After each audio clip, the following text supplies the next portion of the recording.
1920년대 초에 경기도 팔당에 여러분 한 부부가 노부부가 사셨습니다. 근데 그 할아버지는 물고기를 잡고 할머니는 산에서 나무를 캐고 그리고 참기름을 짜서 그걸 팔아서 생계를 유지를 하셨다고 그럽니다. 근데 그 할머니가 어느 날 야산에 올라가서 나무를 캐다가 하얀색 호리병 같은 도자기 하나를 발견을 합니다. 그걸 주워가지고 딱 보니까 한 40cm 높이가 되고 위에 아가리 지름이 4cm 정도가 되고 밑에 지름은 한 13cm 정도가 되는데 보니까 목이 길고 밑에가 통통하게 몸통이 크니까 야, 이걸 참기름병 쓰면 좋겠다 이렇게 생각하고 할머니가 그걸 주워와서 깨끗하게 씻고 거기에다가 참기름을 이제 넣어서 그걸 팔게 됩니다. 참기름을 사는 중간 상인에게 1원을 받고 팔았답니다. 1920년대니까 1원을 받고 그걸 넘겼어요. 근데 중간 상인은 그 당시에 광주리 장수였던 개성댁에게 이 참기름을 팔아넘기고 그 개성댁은 자기의 단골이었던 경성에 경성의 황금정에 살고 있던 일본인 부부에게 이걸 팔게 됩니다. 근데 그때 5원을 받고 팔았대요. 근데 그 병을 보는 순간 그 일본인 부부 중에 그 남자는 골동품성을 하는 분이었대요. 근데 이 사람이 보는 순간 놀랬다는 거예요. 딱 보니까 반드시 이거는 조선의 백자가 분명하다는 거죠. 그래서 가치가 어느 정도 되는지는 잘 모르겠으나 딱 보니까 앞뒷면에 국화와 난초가 그려져 있는데 벌과 나비들이 날아가는 모습도 그려져 있고 거기 보니까 난초는 푸른색 청화로 돼 있고 국화는 붉은색 진사로 돼 있고 또 국화 줄기와 잎은 검은색 청사나 벌과 나비는 철사 또는 진사로 3가지 안료 이상으로 그걸 양각으로 새겨서 그 무늬를 예쁘게 해놨다는 거죠. 그래서 이 사람이 이걸 가지고 다른 골동품상에게 60원에 팔아넘깁니다. 그리고 그 골동품상은 스미다스라는 수집가에게 이걸 600원에 팔아넘겨요.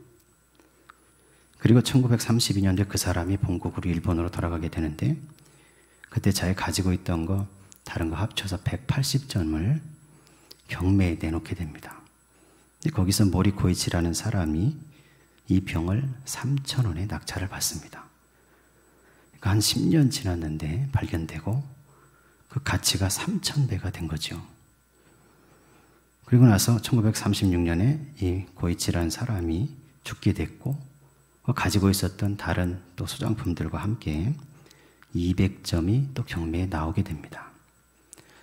근데 그 200점에 대해서 경매하기 전에 전시회를 열었대요. 그래서 물건을 전시해 놨는데 그때 여러분 잘 아시는 간송 전형필 선생님이 들어보셨나요? 6.25 우리 한국전쟁 때 훈민정음 해례본을 지키신 분으로 그렇게 알려져 있고 우리나라 최초의 사립미술관을 만드신 분이고 그래서 그분의 뜻을 기려서 간송미술관이 생겼고 간송미술문화재단이 생겼습니다. 근데 그분이 그걸 보고 그걸 지켜야 되겠다는 생각을 가진 거죠. 그래서 그 경매에 참여합니다. 그때 야마나키 상회라는 일본 상회가 있었는데 이 사람들이 우리나라의 많은 문화재를 일본으로 반출시키던 일을 하던 사람들입니다. 근데 그들과 대결을 한 겁니다. 거기서 지키려고. 경매 끝에 이 간송 전형필 선생님이 그 백자 도자기를 14,580원에 낙찰을 받아서 지키게 됩니다. 그래서 지금도 그 병은 간송미술관에 거기 소장이 돼 있고 누구든지 가서 볼 수가 있게 됐죠. 후에 우리나라에서 이것을 국보 294호로 지정하고 그 이름을 청화백자 양간진사 철채연국 초충문병이라고 이름을 붙였습니다. 나중에 보니까 이것은 조선시대 1600년대쯤에 만들어진 백자로 판명이 됐고, 그리고 그 할머니가 그 백자를 발견한 곳은 조선시대의 왕실용 자기를 생산했던 상원 분원 가마터였다고 합니다. 제가 무슨 말씀을 드리려고 하냐면 참 가슴 아픈 이야기죠. 우리나라 문화재를 반출하려는 것을 간송 우리 선생님이 그걸 되찾아온 거니까. 근데 이 사건을 보면서 우리가 한번 생각해 봐야 될 것은, 귀한 것은 그 가치를 아는 사람에게 주어질 때, 또 귀한 것은 그 가치를 지키려는 사람에게 주어질 때 진정으로 귀한 것이 된다는 사실입니다. 그 할머니의 뇌는 1원짜리로 보였지요. 근데 나중에 그것이 14,580원짜리가 됩니다.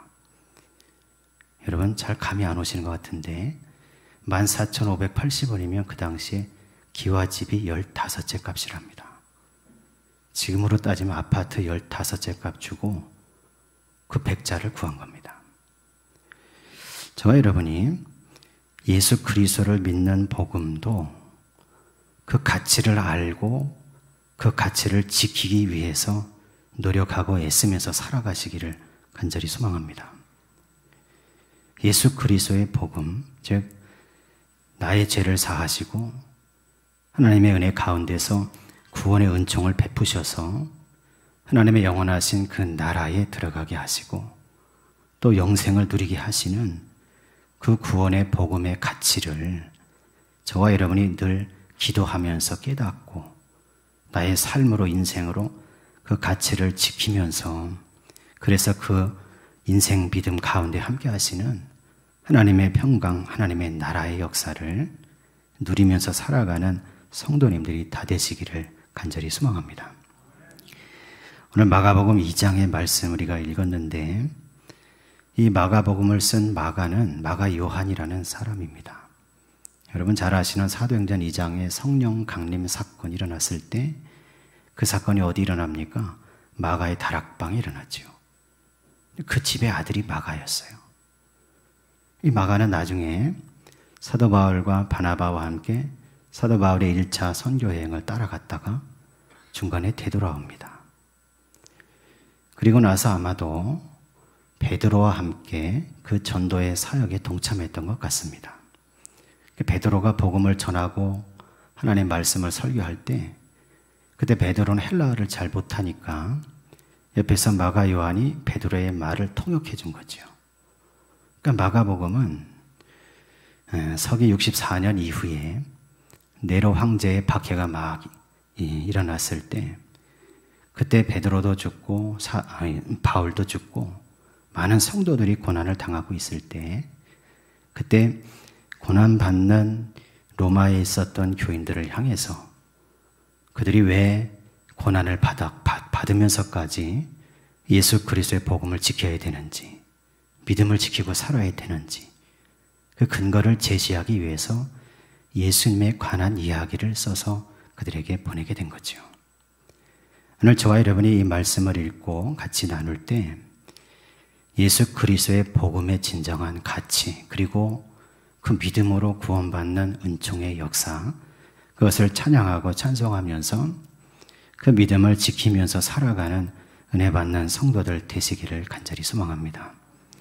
그래서 마가는 마가복음 1장, 2장을 통해서 계속해서 무엇을 얘기하냐면 예수님이 누구이신가를 얘기하는 겁니다. 마가복음 1장 1절에 맨 먼저 마가는 예수 그리스도를 고백하는데 뭐라고 고백하냐면 하나님의 아들 예수 그리스도의 복음의 시작이다 고백합니다. 마가는 예수님이 누구라고 얘기하냐면 하나님의 아들이시고 그리스도 구원자이시며 복음의 시작을 가져오신 분이라고 고백하는 거죠. 바라기는 저와 여러분의 마음과 신앙과 생각 속에도 예수 그리스도가 진정으로 하나님의 아들이시며 나의 구원자가 되시며 복음의 소식을 선포하시는 구원의 주님으로 그렇게 믿고 그렇게 다가오시고 그 주님의 은혜 가운데 서는 성도 되시기를 간절히 소망합니다.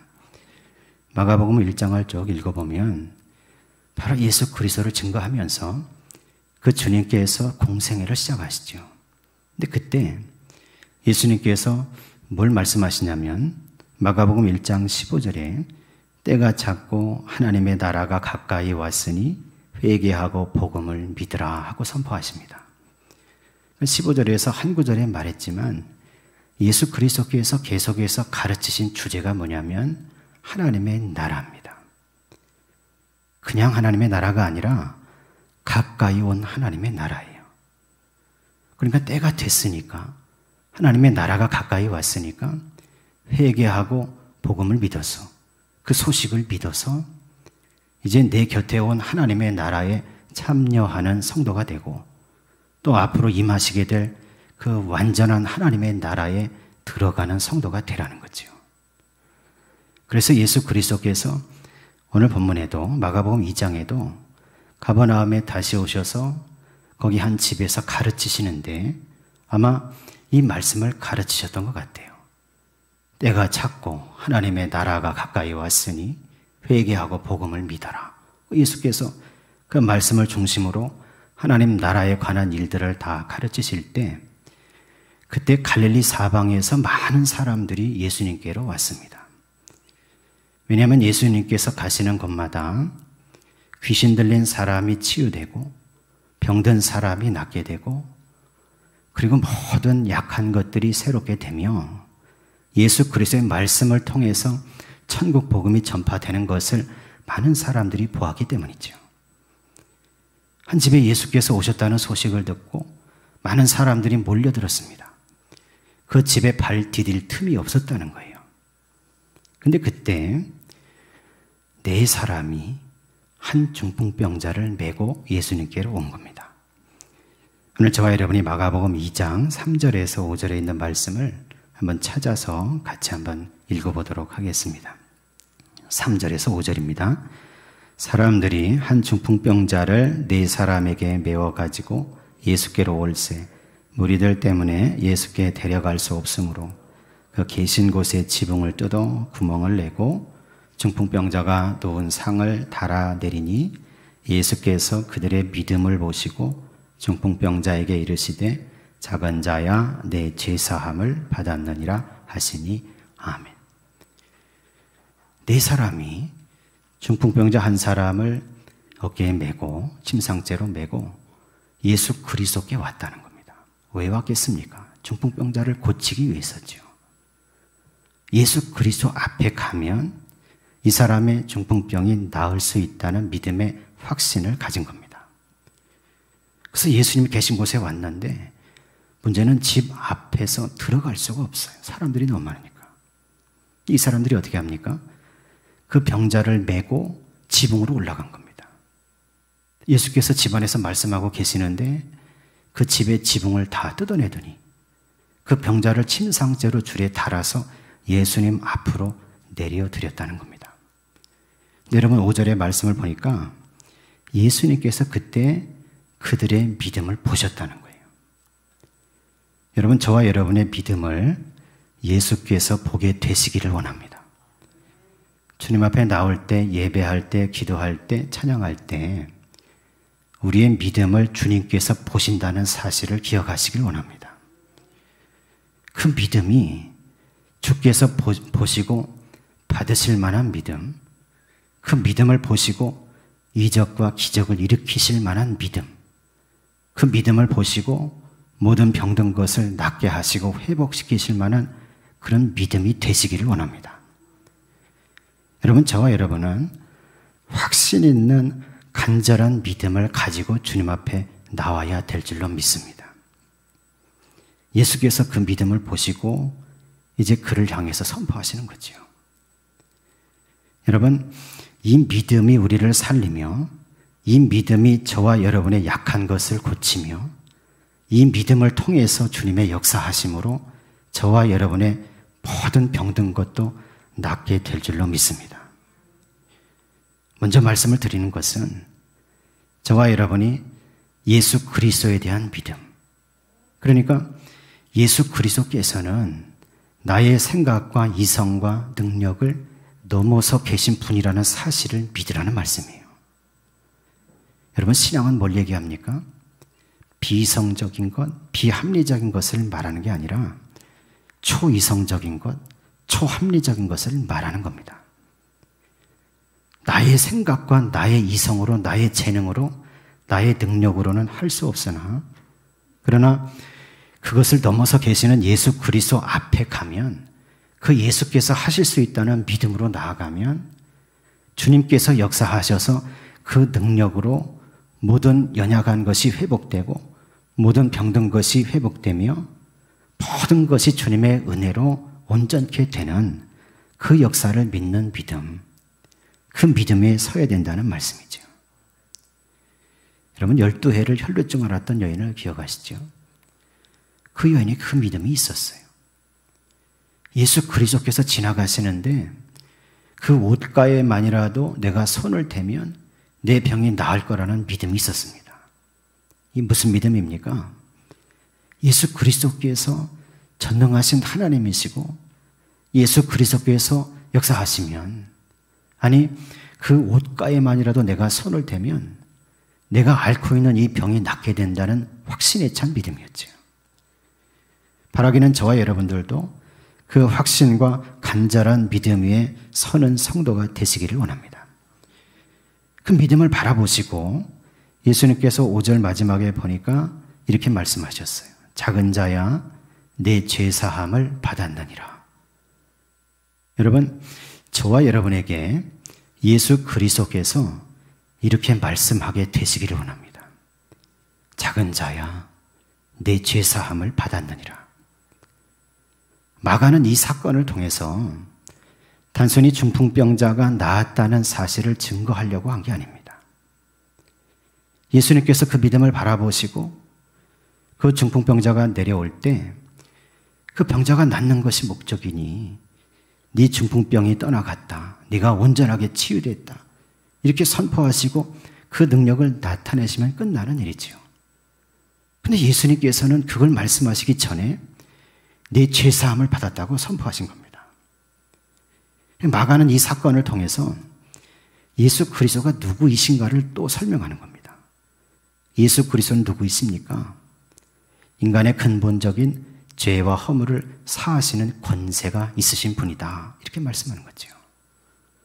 오늘 저와 여러분들도 주님 앞에 설 때 나의 근본적인 죄와 연약함과 허물을 용서하실 권세가 있으신 분, 그것을 사하시는 능력이 있으신 분, 그 권위가 있으신 분인 예수 그리스도를 믿고 고백하며 살아가시기를 간절히 소망합니다. 작은 자의 내 죄사함을 받았다, 이렇게 예수님께서 말씀하셨을 때 그 자리에 서기관들이 있었어요. 이 서기관들이 이렇게 얘기합니다. 오늘 6절에서 10절 말씀도 다시 한번 읽어보겠습니다. 6절에서 10절입니다. 어떤 서기관들이 거기 앉아서 마음에 생각하기를 이 사람이 어찌 이렇게 말하는가? 신성모독이로다. 오직 하나님 한 분 외에는 누가 등이 죄를 사하겠느냐? 그들이 속으로 이렇게 생각하는 줄을 예수께서 곧 중심에 아시고 이르시되 어찌하여 이것을 마음에 생각하느냐? 중풍병자에게 내 죄사함을 받았느니라 하는 말과 일어나 내 상을 가지고 걸어가라 하는 말 중에서 어느 것이 쉽겠느냐? 그러나 인자가 땅에서 죄를 사하는 권세가 있는 줄을 너희로 알게 하려 하노라 하시고 중풍병자에게 말씀하시되 아멘. 예수께서 내 죄사함을 받았느니라 선포했을 때 거기 있던 서기관들은 마음에 의심하고 마음에 생각하기를 이것은 신성모독이라고 그렇게 생각했다는 겁니다. 하나님 한 분 외에 누가 죄를 사할 수 있겠느냐? 사람인 예수가 어떻게 죄를 사한단 말이냐?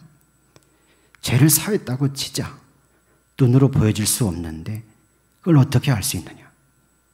그때 예수께서 그 마음의 생각을 아시고 그걸 물어보신 거죠. 죄사함을 받았느니라 하는 것과 내 상을 가지고 걸어가라 하는 것 둘 중에 어느 것이 쉽겠느냐는 겁니다. 여러분, 어느 게 쉽습니까? 사람으로 볼 때 두 가지 다 어려운 일이죠. 사람에게는 죄 사하는 권세가 없습니다. 사람에게는 병을 치료할 수 있는 능력도 없습니다. 그러나 예수 그리스도는 바로 질병을 다 치유할 수 있는 능력을 가지신 분이시며 그보다 근원적으로 모든 사람의 죄를 사하시는 권위와 권세를 가지신 분이라는 사실을 이 사건을 통해서 드러내시겠다고 말씀하셨다는 사실이에요. 오늘 저와 여러분이 예수 그리스도를 믿을 때 이 마가가 증언한 예수 그리스도를 믿으시기를 원합니다. 하나님의 아들 되시는 예수 그리스도, 그분은 모든 육체의 연약함과 질병을 사하실 수 있는, 그 질병을 고치실 수 있는 능력이 있으신 분이시며, 그보다 본질적으로 모든 죄와 연약함과 허물을 사하시고 용서하실 수 있는 권위와 능력을 가지신 분이라는 사실입니다. 오늘 저와 여러분이 주님 앞에 나아가서 확신을 가지고 믿고 믿음을 고백하면서 주님을 붙잡을 때 저와 여러분의 삶의 인생의 모든 죄의 문제도, 근본적인 죄와 허물의 문제도 그리스도의 보혈로 씻겨져서 온전히 다 사함받고 용서함받고 거듭나서 하나님의 나라를 상속하는 자의 자리에 서는 성도 되시기를 간절히 소망합니다. 여러분, 우리가 최종적으로 받아야 되는 축복이 뭡니까?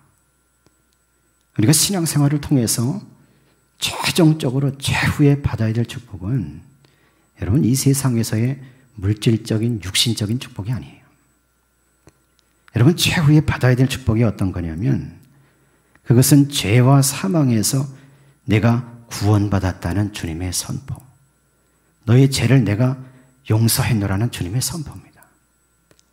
그래서 거듭난 성도가 되고 영원하신 하나님 나라에 들어가는 성도가 됐다는 선포지요. 그래서 그 나라에 들어가서 하나님과 영생의 축복을 누리는 것, 여러분, 그것이 저와 여러분이 받아야 되는 최종적인 축복이라는 사실을 기억하시기를 원합니다. 여러분, 단 15분 남은 인생이라는 연극이 있답니다. 주인공은 20대의 장래가 촉망되는 청년이에요. 대학원에서 공부하면서 열심히 논문을 썼습니다. 박사가 되려고. 박사학위 논문을 가까스로 다 마쳤어요. 그걸 제출하고, 그리고 건강검진을 받다가 암이 있다는 사실을 알게 됐는데 의사가 이야기하기를 당신의 수명이 15분이 남았다는 거예요. 앞으로. 그래서 병원에서 그 15분을 기다리는데 갑자기 전화가 옵니다. 연락이 오기를 자신의 억만장자 삼촌이 죽었는데 그 재산을 상속받을 사람이 없다는 겁니다. 당신이 상속자니까 상속을 준비하라는 거예요. 근데 여러분, 그 사람에게는 그것이 기쁜 소식이 되지 못합니다. 왜 그렇습니까? 15분 뒤에 죽잖아요. 5분 지난 다음에 두 번째 연락이 옵니다. 학교에서 연락이 왔어요. 당신이 쓴 그 논문이 얼마나 훌륭한지 최우수 논문으로 뽑혔다는 겁니다. 이 최우수 논문을 시상할 계획이니까 준비하라는 거죠. 근데 그 소식도 그 사람에게 기쁜 소식이 못 되는 겁니다. 왜 그렇습니까? 10분 뒤에 자기가 죽을 거기 때문에. 이제 마지막 5분이 남았습니다. 세 번째 연락이 옵니다. 오랫동안 그렇게 결혼해달라고 쫓아다녔던 여인이 있었어요. 근데 그 여자가 전화했어요. 당신의 사랑을 받아줄 테니 이제 만나서 결혼식 준비를 하자는 거죠. 근데 그 사람에게 그 소식은 기쁜 소식이 되지 못합니다. 왜 그렇습니까? 5분 뒤에 죽기 때문이죠. 결국 그 사람은 15분 뒤에 그 소식을 듣고 죽음을 맞이하게 된다는 내용입니다. 여러분, 그 사람에게 필요한 진정한 기쁜 소식이 무엇입니까? 바로 예수 그리스도의 복음입니다.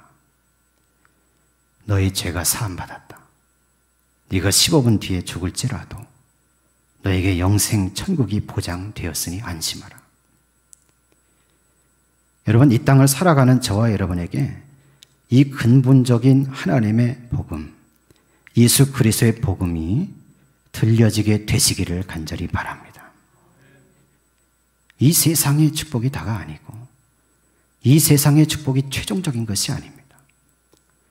하나님의 나라에, 하나님의 영생의 잔치에 저와 여러분의 근본적인 근원적인 죄와 허물이 회개하고 그 앞에 매달려 믿음으로 살아갈 때 그때 주님으로부터 사해지는 역사, 주께서 그 죄를 사했다고 선포하시는 그 음성의 그 놀라운 역사가 저와 여러분에게 임해서 우리가 그 영원한 천국을 누리는, 살아서부터 누리고 죽어서도 누리는 그런 복받은 성도들이 다 되시기를 간절히 소망합니다.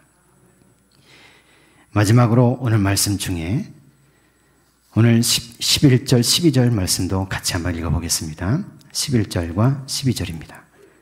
내가 내게 이르노니 일어나 네 상을 가지고 집으로 가라 하시니 그가 일어나 그 상을 가지고 모든 사람 앞에서 나가거늘 그들이 다 놀라 하나님께 영광을 돌리며 이르되 우리가 이런 일을 도무지 보지 못하였다 하더라.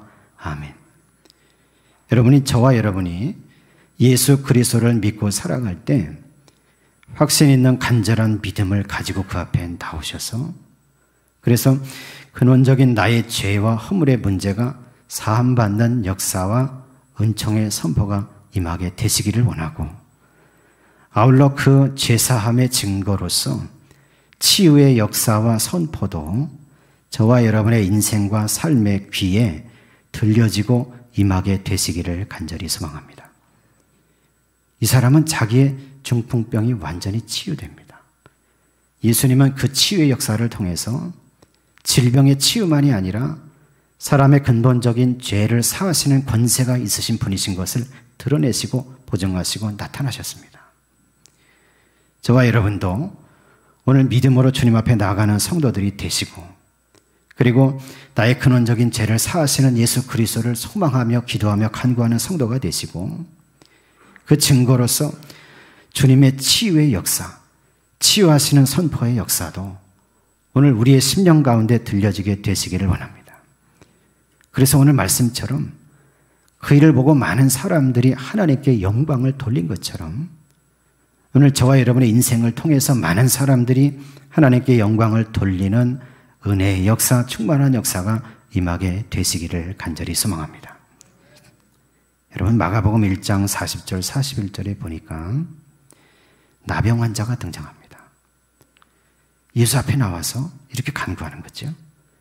주님 원하시면 저를 깨끗하게 하실 수 있습니다. 그때 예수님께서 그를 돌아보실 때 불쌍히 여기는 마음이 들었어요. 불쌍히 여기시면서 손을 내밀어 그에게 대시면서 말씀하시기를 내가 원하노니 깨끗함을 받으라 하시니 곧 나병이 그에게서 떠나고 깨끗하여졌더라. 오늘 저와 여러분에게도 그 은혜가 임하시기를 원합니다. 죄사함의 증거로서 치유의 역사가 어떻게 임합니까? 나의 확신 있는 믿음, 그 믿음을 가지고 주님 앞에 설 때 주께서 저와 여러분을 불쌍히 여겨주실 때 가능하게 된다는 말씀이죠. 오늘 저와 여러분이 기도할 때 주여 나를 불쌍히 여겨 주옵소서 간구하시기를 원합니다. 나의 생각과 이성과 재능과 능력으로 안 되는 일들 예수 그리스도의 권능의 손으로 붙잡아 주셔서 권세 있으신 그 능력의 손으로 인도해 주셔서 그런 일들이 풀려지고 열려지게 도와주시고, 또한 나의 죄의 문제가 주님의 은혜 가운데 사해지고 용서받고 거듭나 하나님의 나라에 들어가는 성도가 되게 하시고, 그 증거의 역사로서 치유받는 선포와 역사도 주께서 나를 불쌍히 여겨주실 때 나에게 임하게 하여 주옵소서. 저와 여러분이 그것을 간구하시며 그 믿음과 그 선포와 능력의 역사 가운데 하나님이 주시는 평강과 은혜를 누리며 살아가는 성도가 되시기를 바랍니다. 이 시간 믿음으로 기도할 때 주께서 붙잡아 주시고 은혜와 능력을 더해 주시기를 예수 그리스도의 이름으로 간절히 축원합니다.